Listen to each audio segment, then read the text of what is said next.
Hi there, I'm Mark Chenery, the co-founder and director of Common Cause Australia.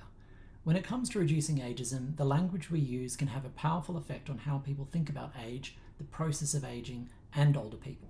And that's because the words we use when talking about age-related issues can affect which mental frames we activate in our audience and the lens through which they effectively see the world. For example, do our words help people see aging as a process of decline or a process of growth and maturity? Do they imply older people are all the same or just as complicated and diverse as everyone else? Do we talk about older people as one of them or one of us? To explore these questions, Common Cause Australia ran an in-depth message research project in 2021 on behalf of a consortium led by the Southern Melbourne Primary Care Partnership. We analysed and coded over 18,000 words of language data, interviewed over a dozen advocates working on ageism and elder abuse, and ran a nationally representative online message testing survey. Through this research, we realised that journalists, politicians, community members, and even people dedicated to reducing ageism often unintentionally activate deeply unhelpful mental frames in the way they talk about age-related issues.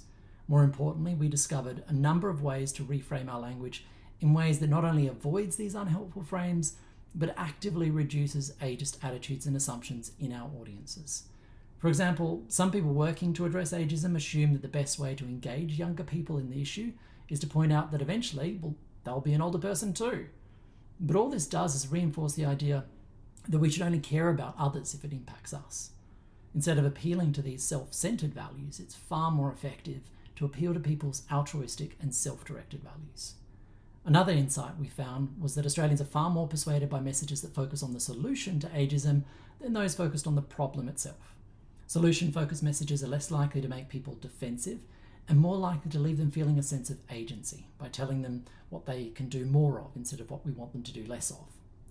These insights and many more are covered in detail in our Framing Age message guide, available for download on our website. In addition, together with the Southern Melbourne Elder Abuse Prevention Network, we've recently produced an online training course you can complete at your own pace, steps you through the guide, and also how to apply it to your own communications. We hope you find these resources useful and that they help bring us all closer to a society that respects, values, and celebrates everyone at every age.